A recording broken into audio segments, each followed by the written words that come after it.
Hi guys! Welcome to my channel, and for today's video ay gustong-gusto ko pong i-share po sa inyo. Ito pong pinakabagong website. Bale, ito po siya si Squid Game Online.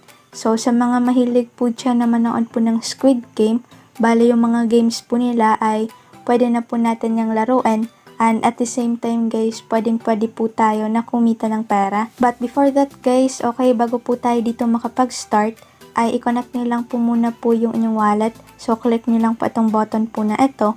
Dito naman po sa kanilang introduction, basahin lang muna natin, okay? Squid Game is an online survival simulation game deployed on Binance Smart Chain where users can play games to earn great prizes, okay? The Squid Game reserves the original survival gaming process and high economic incentives. So, dito nga po sa paglalaro lang po ng kanilang mga games, ay pwede po tayo dyan na makapag-earn nga po ng mga great prizes or rewards. So, ito pong kanilang platform or token is BSC po siya. So, dito naman bago po natin dito or bago ko po ipakita po sa inyo guys yung pinaka main game nila. So, punta lang muna tayo dito sa white paper. Sa mga hindi pa nga po pala guys nakakaalam kung ano po yung white paper. So, ano po ba yung white paper? Ito po ay dito nga po natin makikita yung full informations, features, and details po ng isang website or isang platform po. So, dito sa Squid Game Online po na white paper, ito po siya, Squid Game Online White Paper 2021. Dito natin makikita yung background, yung product, tapos core mechanism of Squid Game tokenomics, tapos yung kanilang roadmap. So, dito naman background po nila. The Korean TV series Squid Game quickly topped the Netflix hot list within only 2 weeks. The series centers on a contest where 456 players drawn for different walks of life. Okay, so ito po siya. Then, pwede nyo nga pong basahin po yung backgrounds nga po na ito nga pong Squid Game Online.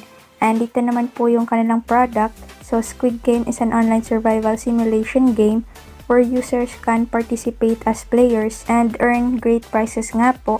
So, dito naman we are launching the Game 5 version of Squid Game for global users with enhanced user experience and economic incentives mechanism. So, sa mga hindi po dyan guys nakakaalam, meron po sila ditong 6 po na games sa Squid Game nga po. So, yung pinakauna is Red Light, Green Light. Dito po sa description po ng Red Light and Green Light, Red Light, Green Light game is held every 5 minutes. Players first need to purchase an entrance ticket at the game lobby and then wait there with other players for the next game. So, para makapag-join tayo ay kinakailangan natin dito ng ticket. Okay, bale entrance ticket po yan. Then, the player needs to arrive at the destination from the starting point to win the game without being spotted moving. So, otherwise, he will be kicked out immediately. Dito naman yung kanilang game 2 po is Dalgona Candy, and then game 3, Tug of War, game 4, Marbles, and then yung game 5, Glass Bridge. Tapos yung panghuling game po nila is Squid Game. So, dito naman tayo sa battle mechanism. So, regular ladder mode. Tapos yung tournament mechanism po nila. So, dito naman yung full information po. Okay, pwede nyo nga po yung basahin lahat. UGC Platform and Map Editor. Core mechanism of Squid Game. So, ito nga po ay play to earn. So, maglalaro nga lang tayo. Then, pwede na tayo na kumita ng pera.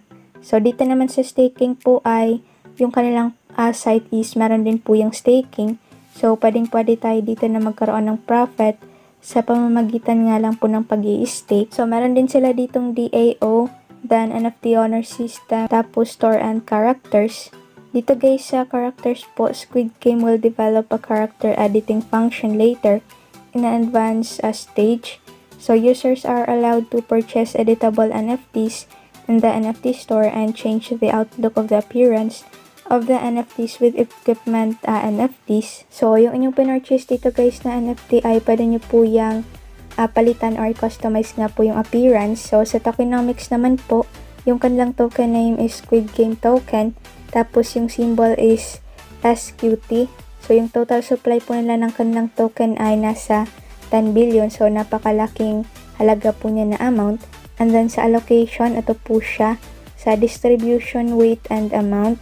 Then makikita rin po natin dito po yung kung paano nga po hinahati-hati nila yung kanilang distribution. So, dito naman po tayo guys sa staking profit analysis po ng Squid Game Online. So, dito nga po sa website po na ito, ay pwedeng-pwede nga po tayo dito po na makapag-stake para nga po kumita rin po tayo dito ng pera or magkaroon nga po tayo dito ng profit weekly, monthly, or yearly. So, dito po, Squid Game Online Staking Board is online, including SQT staking and LP staking. So, LP staking is unlocked staking, and players can deposit and withdraw at any time. So, we will provide 3 pools. Meron po sila ditong SQT BUSD, SQT USDT, and SQT BNB. Bale, pwede nyo po yung mapagpipilian guys kung ano nga po yung gusto nyo pong i-trade or i-stake nga po dito. Then, meron naman po dito taking $1,000 or equivalent po ng BNB USDT or BUSD to LP staking as an example. So, meron po sila ditong 3 different profits in 3 different pools. So, according to the current rate of SQT into USDT po ay nasa 0.06 USDT and sa BNB naman ay 620 USDT. So, to calculate the staking profit in 1 year, ito po yung pwede nyo pong makuha po guys na profit po sa pag-i-stake. So, makikita nyo naman po dito po sa baba. And dito guys sa SQT staking is lock staking. So, meron po kayo dito po na mapagpipilian which is a 4 lock period. So, pwede kayo dito sa 1 week, 1 month, 3 months, and 6 months. Then, every lock periods po, staking weight is different. So, 1 week to 0.75.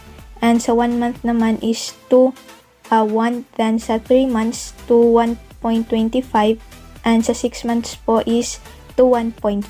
So, yung apat po guys ay meron po yung iba't ibang efficiency nga po.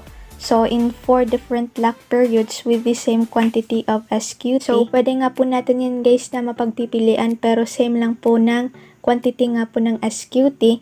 Dito naman po taking 1,000 SQT to SQT staking as an example. So, halimbawa po, there are different rates and different periods. So, yung mga different periods guys ay may iba't ibang rate po yan. So, hindi po sila magkaparehas. So, according to the current rate, SQT nga po is 0.06 into USDT. So, to calculate the staking profit of USDT, ito po siya. So, SQT staking profit dito po sa APY 1 week.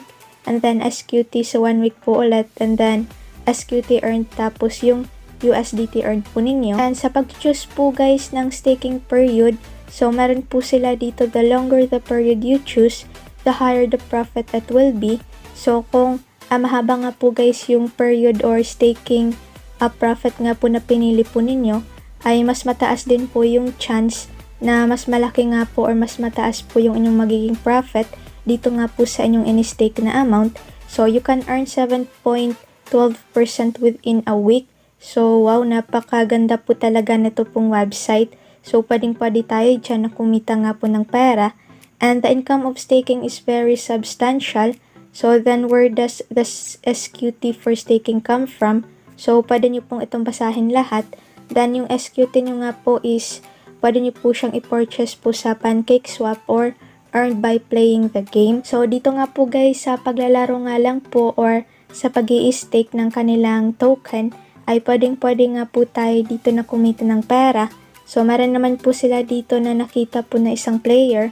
So, we noticed a guy on a chain has played Crazy Squid for 10 rounds. So, ranking top for 8 rounds, then ranking second for 1 round, and losing 1 round. So, yung total na nakuha niya po na SQT token is 25,000. Bali, ayan po yung na-earn niya po guys sa paglalaro nga lang po na tong game nila. So, yung kanyang na-earn po guys na 25,000 SQT, kung i-convert po natin yan into USDT which is yung real-time price niya, so 0.06 USDT, bali kumita po siya dito ng 1,500 USDT. So, sa paglalaro lang yan, ito nga pong game nila. Kung i-convert naman natin guys yung kinita niya po, ito pong 1,500 US dollar or USDT. So, yung kinita niya po ay nasa more or less 76,000. So, ayan po yung kinita niya sa paglalaro nga lang po ng mga games. Ayan po yung advantage po guys na to nga pong game nila and sa pag-i-stake. So, mas mataas po talaga guys yung chance po natin kapag maglalaro po tayo dito and at the same time, nag-i-stake nga po tayo dito po sa kanilang platform. So, combined with staking, Crazy Squid Game mode will drive us to the moon. So, ang gagawin nyo lang kung gusto nyo rin po dito na makapag-earn ng 1,500 USDT.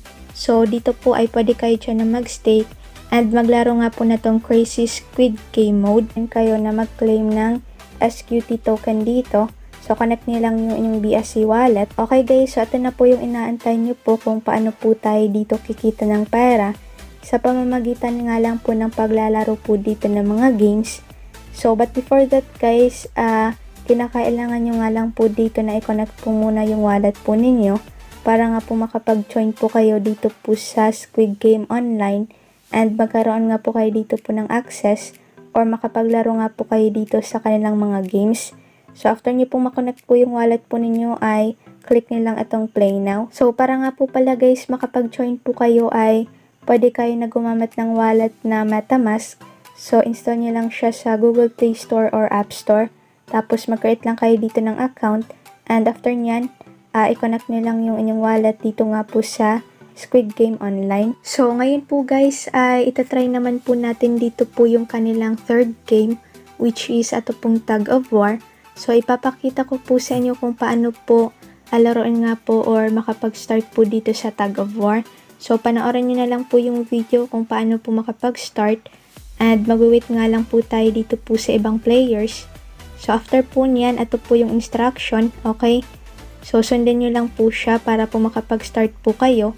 Then, ang gagawin lang po natin dito po ay gagayahin lang natin or ikiklik lang po natin dito po yung arrow sa gilid kung saan nga po guys yung circle or yung kulay nga po.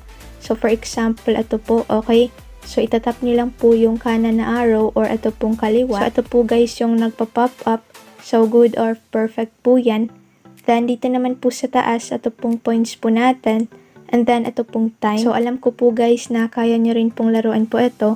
Dahil nga po for me, sobrang simple lang po talaga dahil nga po magkiklik lang po tayo dito ng arrow. Dito nga po sa pink or blue. So, ayan po siya. And kapag po natapos na po yung time, and then, hindi po kayo nanalo, so hindi po kayo makakapag-proceed sa next game.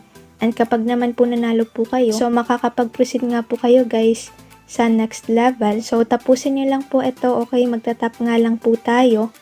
And then, ito naman po yung points. So, kung mas malaki po yung points ninyo, ay may chance nga po kayo dito po na manalo. Then, yung time po is, ayan, malapit na po siyang matapos. So, i-wait na lang natin yan. Then, ito po siya, okay, malapit na po siyang maging 5 seconds.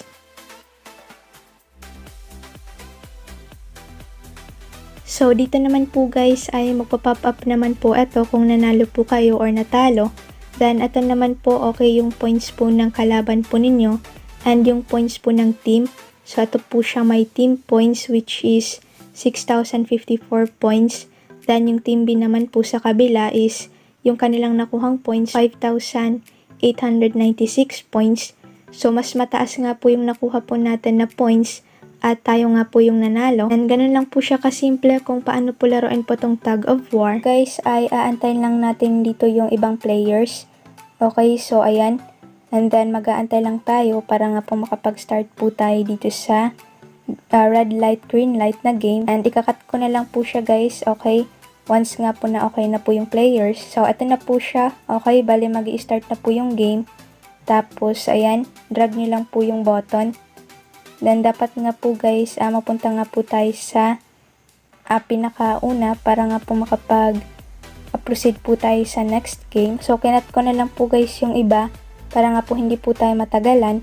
So, ito na po siya. Okay, bali, makakapag-proceed po tayo dito sa next game. So, yung kanilang second game po guys ay meron naman po sila ditong instruction. So, ito pong dalgaw na candy. So, ito po, okay, tap nyo lang po yung second game. So, dito, ayan, ikot-ikot lang muna tayo. Tapos, pipili po tayo dito guys mamaya yung ating shape nga po. So, ito po, please choose a tin box. So, yung nakuha po natin is umbrella.